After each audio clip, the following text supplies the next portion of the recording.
Okay, good evening, ladies and gentlemen. Thanks for attending this meeting of the Planning Committee, Thursday the 12th of December. My name's Caleb Tomlinson. I'm the councillor for Bamber West, and I am also the chair of this committee. Committee members and members of the public are reminded that this meeting is being streamed live to YouTube. If you're attending the meeting because you are a member of the public and you have registered to speak, please note you have a time limit of 4 minutes. You will be timed, and I will confirm when your 4 minutes runs out, and you should then finish. Voting will be undertaken by the electronic voting system, and the outcome of the vote will then be confirmed by our legal officer, Liz, once complete. If you've got mobile phones with you, can you put them on silent or switch them off, please? We're not anticipating a fire drill. So if the alarm does go off, the fire exits behind you, and we'll all meet on West Paddock. If I can now ask everyone to introduce themselves, starting with the young lady on my left, and we'll go around one by one. Thanks. Hi, I'm Elizabeth Walsh, and I'm the Legal Services Team Leader. Hi, I'm Sushma Nai. I'm a solicitor in the legal team. Ben Story, Democratic Member Service Officer. Chris Lomax, Whately-Dale East. Keith Martin, Middleford. Good afternoon or good evening. I'm Councillor Phil Smith, and I represent New Longton and Hutton East. Good evening, Councillor David Shaw, representing Howick and Priory in Penwortham. Councillor Peter Pillinger, representing Buckshire and Worden. Councillor Peter Molyneux, representing Samlesbury and Walton. Councillor Hayden Williams, representing Leyland Central. Good evening, Councillor Mary Green, councillor for Moss Side and Midshall. Councillor Elaine Stringfellow, Lostock Hall Ward. Good evening, Debbie Roberts, Development Management Team Leader. Good evening, Lisa Mathewson, Senior Planning Officer. Good evening, Fiona Hope, Planning Officer. Good evening, Elizabeth Hindle, Head of Planning and Enforcement. All right, thanks everyone. I've had apologies for absence from Councillor Peter Gabbert, and he is being substituted kindly by Councillor Keith Martin, so thanks for that, Keith. Do we have any declarations of interest in tonight's meeting? No, okay. I have read and agree with the minutes of the previous meeting. Could I have a seconder, please? Seconded. Thank you, Councillor Stringfellow. So we go to the electronic vote. Obviously, if you weren't here, you need to abstain on these. Thank you.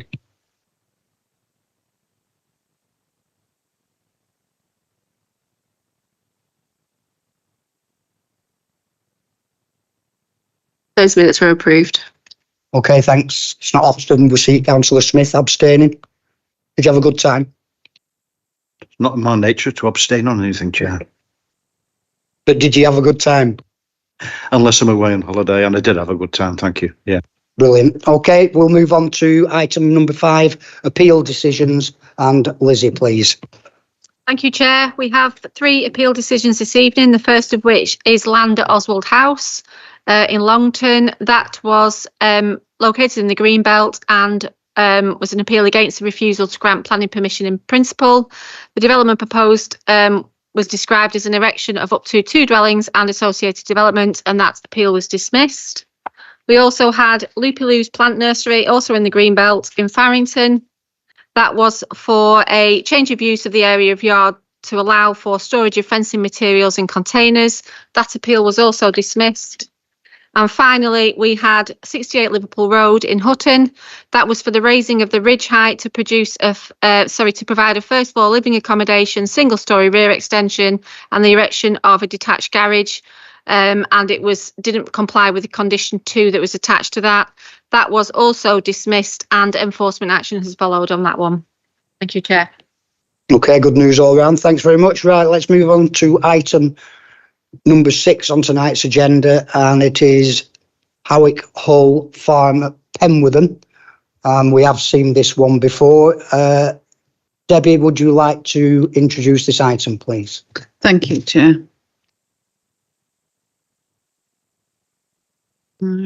when it gets going. Here we go. Right, okay. The site in question is a piece of former agricultural land at the end of Howick Cross Lane. There is a long access from Howick Cross Lane into the site, and the site sits east of a piece of land which is behind Pollard's farm. There are a couple of dwellings on the southern side and the National Grid power station. To the east is a separate small power station. That's not been started yet, but there is permission on that one. And to the north and surrounding are deep tracts of agricultural land. The River Ribble is about 700 metres north of the site. Permission's been granted several times for development of a 49.99 megawatt battery storage facility with associated infrastructure. And as you can see from the site, it's nearly complete. Sorry, from the aerial photograph. Okay, the application seeks to vary 3 conditions. It's a really convoluted description, but essentially they want to move some infrastructure as per the approved layout from the northern part of the site, this bit, to the southern part. So it will be between existing approved infrastructure. There'll be minimal change, no visual or amenity impact. Normally this scheme will be delegated, but because it's come to committee so many times for consistency, we've brought it to you. Conditions to change are condition 2, which relates to plan numbers. That's just to change the plans proposed. And conditions 8 and 9, which were pre-commencement conditions for drainage. They've already been discharged, so they would now become condition 8, which is a compliance condition. We've already dealt with the drainage on that bit. There is an update sheet in front of you with regards to the NPPF, which came out at lunchtime today, and a couple of revisions to paragraphs. Nothing fundamentally changes on this one. So we would go, we will go with the approval of the variation subject to the conditions on your report. Thank you, Chair. Okay, thanks for that, Debbie. Right, we don't have any members of the public wishing to speak for this application or against this application. We do have the agent Rico Mann with us this evening, who wishes to address the committee. If you'd like to come to the table, Rico, and in front of you, you'll see 5 buttons. One says speak. If you press that, you will have 4 minutes to address us, okay?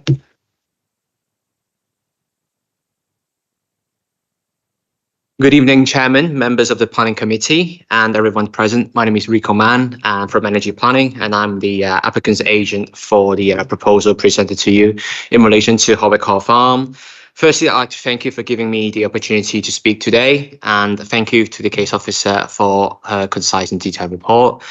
We've worked closely with the LPA, statutory consultee and other stakeholders throughout the process to ensure the proposal meets both planning policies and community expectations. As explained in the committee report, the proposal seeks the variation of condition 2, 8 and 9 for a previously approved variation to the original planning permission for a battery energy storage facility, or a BESS. In short, the proposal seeks to relocate 8 PCS inverter units from the northern side of the site to the southern side. A PCS inverter or power conversion system, they are a crucial part of any energy storage system. They help maximize the use of the energy storage system to ensure long-term operability and returns for a project. At its best, the PCS does not simply convert from DC to AC, but it is crucial to maximize the availability, value, performance of large or small energy storage systems. An intelligent PCS is even more important to optimize system performance and project revenues. That's why the proposed change in the layout is requested. It is vital to point out that the BESS facility is nearly complete on site in terms of construction, and this will complete the development on site. I'd like to highlight a few key benefits of this development. Firstly, BESS facilities such as this one provide crucial ancillary support to the national grid. The completion of the project will bring substantial environmental benefits, including the storage of renewable energy generated from the grid in the event of low energy demand, allowing energy generated during those times not simply wasted and lost. Meanwhile, in the event of high demand, the batteries can provide energy balancing services to the national grid, ensuring that no sudden blackout will occur due to the sudden surge of energy demand. At the same time, supplying renewable energy to the grid that has been previously stored during off-peak times.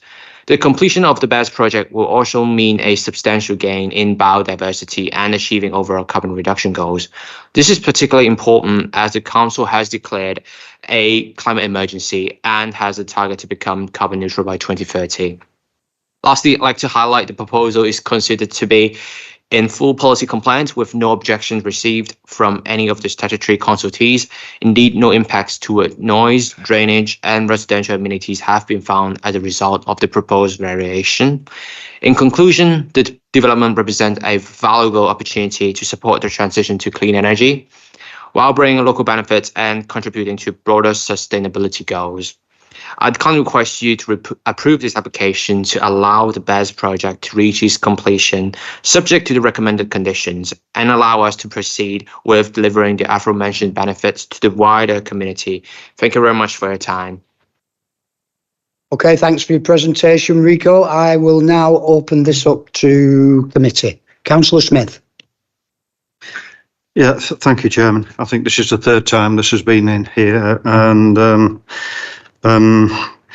congratulations for the report. It's a highly technical report. It's been a highly technical report on 3 occasions. I understand why, I suppose, in the sense that technology is moving on quickly and things are changing quickly. But I'm in support of it, Chair, so I will propose approval. Thank you. Okay, thanks, Councillor Smith. Councillor Williams. It's been in front of us numerous times before and we've approved it. It's a tiny, tiny change. I'm quite happy to send it. Okay, thanks, Councillor Williams. Councillor Shaw.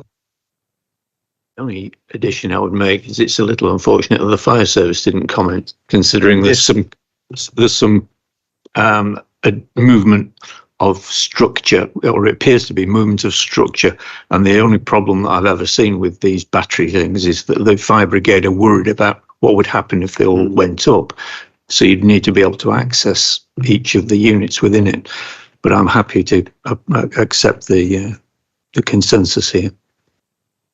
Debbie, do you want to come back before we go any further? Yeah, just a very short comment. We are actually working with the fire service. They've developed a new team for these BESS type facilities.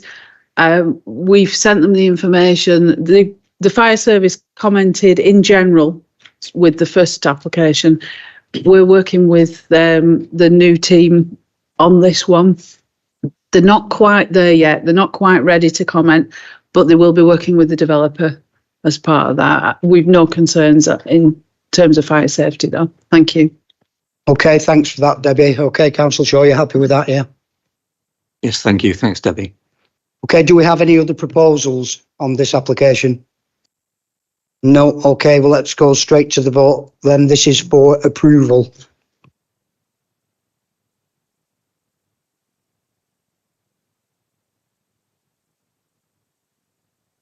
Yes. Yep. Members have voted in favour of officer recommendation with conditions. Okay, thanks for that. If you just here for that application, I would advise you to leave quietly. All right, gents. Right, let's move on swiftly then to items. There's 2 applications on this item that we're going to hear. Yeah, you're going to just do the presentation as one and then it's 2 votes, is that? That's right, it's one site, so the 2 separate applications. Right, go ahead then. Thanks, Lisa. Site.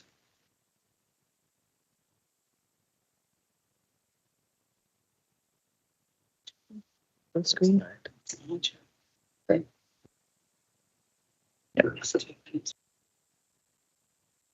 Sorry, I forgot to say this application's for the dog house. Never been there myself, but there you go.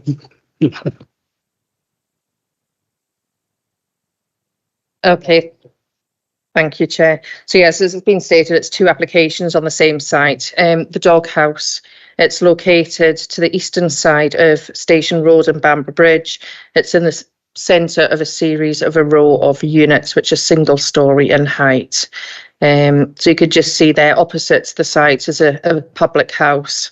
and it's at a junction on the eastern side. The property to the rear of the site and the east of it is car park associated with the adjacent school and the servicing area also. The premises photos appear in dark just because of the time of day that the premises open. So you can see to the frontage of the property, there is a significantly wide pavement there. So to the northern side, which is the left-hand side of the photograph, you've got the beer box there, which is another drinking establishment, and there are tables and chairs which are situated outside there as well when appropriate. And then to the south, which is the right-hand side, you've got Most Wanted, which is a hot food takeaway premises. So that's just shown the rear of the premises of the row there, that you've got a servicing area with bin storage, etc. It's just another photograph at the top right indicating the wide pavement to the frontage. And then that's the public house on the opposite side, where there is a small terrace area to the frontage there with seating and smoking area as well on that one. So in terms of the two separate applications, the variation of the application seeks a variation of condition number 7, which would allow external seating to the frontage. So a replacement condition has been proposed, which would allow the use of this up to 10 p.m. in the evening. And this is consistent with the adjacent premises and the public house opposite also. So that's just some post images which the applicant provided. It's a retrospective application of the seating area. They obviously don't take up the full extent of the pavement either, and there's been no objection from Highways or Environmental Health. That's just a site plan before you, just shown the extent that the tables and chairs we protrude into the pavement area. So that's just a before and after shot there. And then the other separate application, which is the full application, which is retrospective also, was submitted just to regularise the current position. So the one on the left, which you'd seen previously on the photograph, shows the front door and the window as was. And then it just shows the position of the bifold doors, which open out to the right-hand side there. So there's 3 bifold doors there. And then that's an image of the doors as currently is in situ. So you can obviously see through fully into the premises there. So there's no objections on this application either from Environmental Health or from Highways, who were both consulted, and there's no representations from any members of the public, and a site notice had been put up. So both applications are recommended for approval. Thank you. Okay, so with no members of the public wanting to speak on this, we haven't got the applicant or the agent. So I'll just open it up to committee, please. Councillor Martin. Thank you, Chair. I just want to ask about the demarcation between the drinking part of the pavement and sort of the rest of the pavement. Is there going to be anything to sort of show that, or? There isn't anything that's been proposed, and there's nothing on the premises next door either. You can obviously just show the extent that it comes forward. I think there's a small smoking area at the front, but no, there's no formal demarcation on the pavement proposed. I could just advise, just a second, Councillor Smith, I could just advise Councillor Martin that the beer box next door, the seating area comes out about 2.5 metres in the summer, and in the winter there's an outside seating area. So if that's going to be the same, I think the actual full pavement is about 3 metres in depth, something like that. Yeah, I think if you go to, that's the bicycle doors. Yeah, it's 3 metres, which is stated in paragraph 4.2 of the report in terms of the projection area. You happy with that, Councillor Martin? Councillor Smith, did you want to come in? Just on a similar subject to yourself, Chair, at whether this is public highway as in a public footpath, or whether it is a land owned by the shop or whoever leases it and have certain rights to be able to be there, or do they need a licence to operate on the public footpath if it is a public footpath? Yeah, obviously Highways have been consulted as part of the application, and they're comfortable, they raise no objections, and they do have the right to be there. So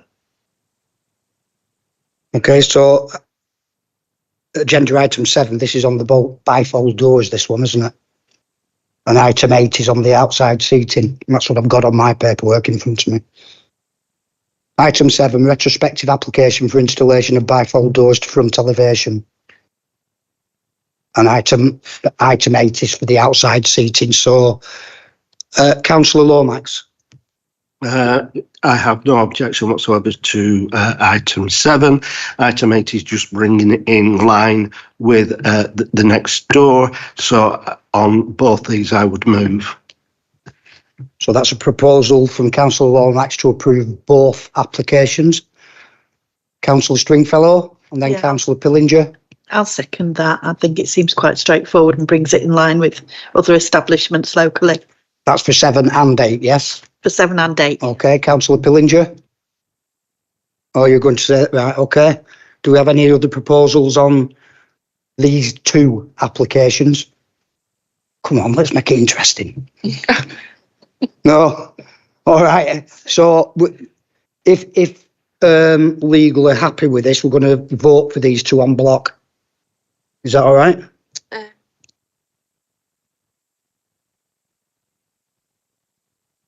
Okay, let's vote on it. Item 7. Who's for approval, please, on item number 7? And then we'll do item 8, rather than sitting here pedantic.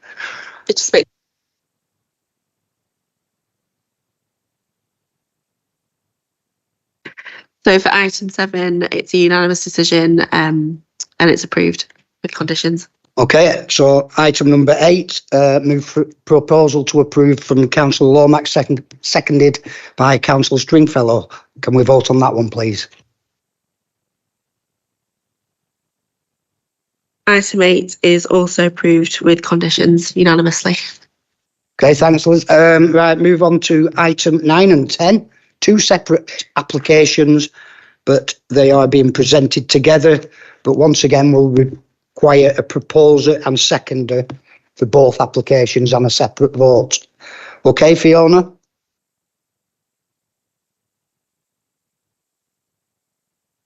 Okay, thank you. So there's, like we say, 2 linked applications for your consideration for this property, a full application for a change of use and also advertisement consent for some new signage with regards to the change of use. So just move on.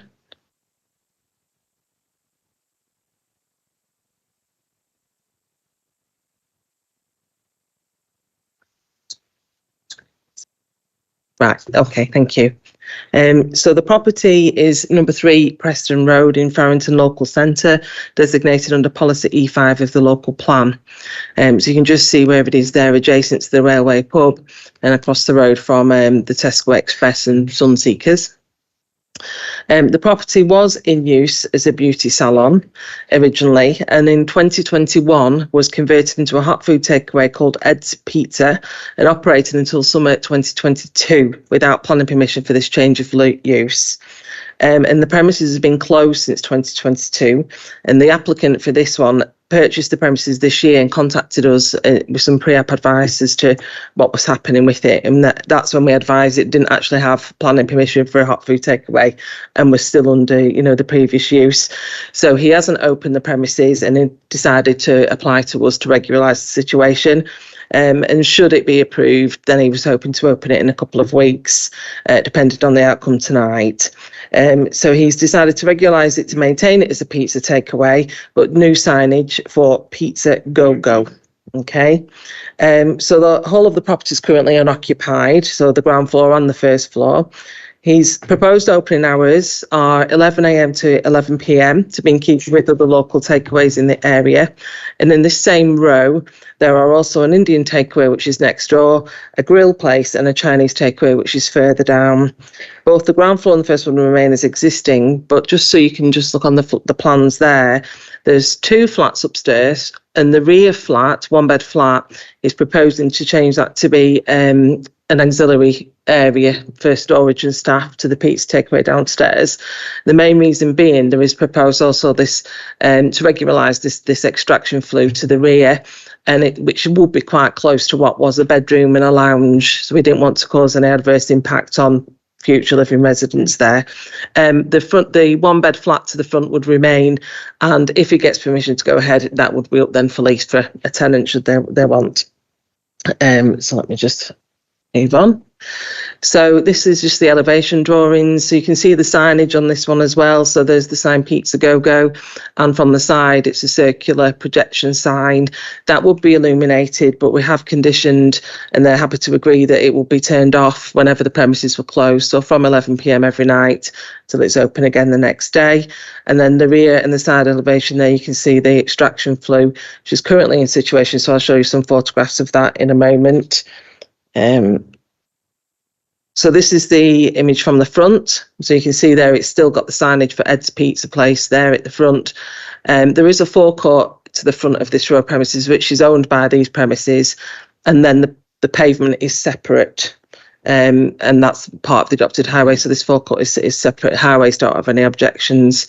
So you can see further down the road there, it's on the end, the railway pub's to the left. And then across the road, it's facing directly Sunseekers, Tesco Express, and then just a little bit to the left is where we've got George Street and some residential properties. At the rear there, so there's already an extraction flue. So the top right photograph, I've pointed out the flue for this premises. You can see the rear yard there, which obviously will be tidied up, and that will be the waste storage area. The takeaway next door has already got a flue in place, and the railway pub also has an extraction flue, and that's a large car park to the rear with the railway line beyond, and there's also that back alleyway. Let's go back. So Environmental Health and LCC Highways have no objection to the proposal. And it should be noted that when the premises was operating as Ed's Pizza Takeaway in 2021 to 2022, the council received no complaints. We've had 4 representations objected to the proposal as outlined in your report. I also had an update sheet about a paragraph number change in the NPPF. And also the NPPF now mentions about hot food takeaways being refused unless, you know, for example, I'll just read it to you. It says, so hot food takeaways, so refuse them if they're in walking distance of schools or other places where children or young people may congregate unless the location is within a designated town centre. So then I checked what, you know, for planning terms, National Planning Policy Framework includes local centres and district centres as a town centre. So with regards to that, we also are compliant with the NPPF as well as of today. So on that, it's recommended that both the applications for the change of use for the hot food takeaway and the advertisement consent be recommended for approval. Thank you. Thanks very much, Fiona. Very well explained. Right, with nobody wanting to speak on this application again this evening, so I'm just going to open it up straight to committee, and it's agenda 9, which is the change of use to a hot food takeaway.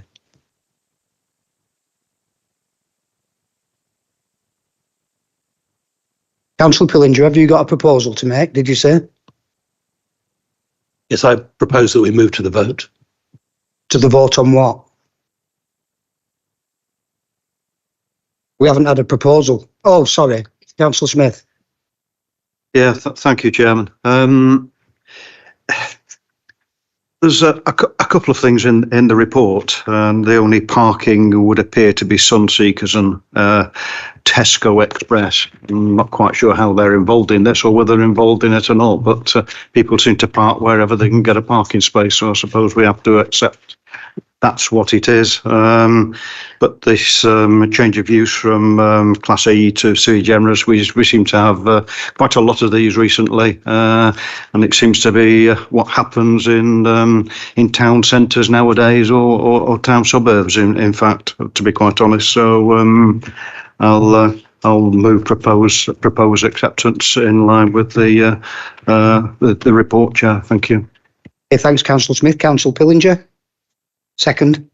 Okay, so we've had a proposal for approval, a seconder for approval. This is on the change of use. Do we have any other proposals? No. Okay, if we can go to the vote for approval, please.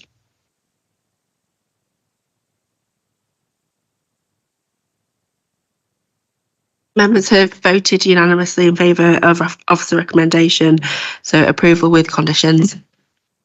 All right, thanks. Right, Item number 10, this is for the illuminated fascia sign.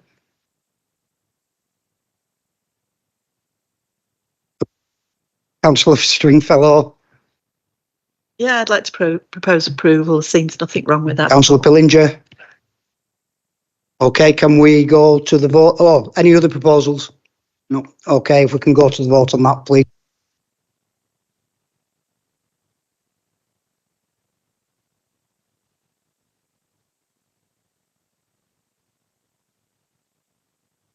Members have voted unanimously to approve. To approve this in line with officer recommendation. So it's approval with conditions. Okay, thanks very much indeed, everyone, for that. 6:30, not too bad.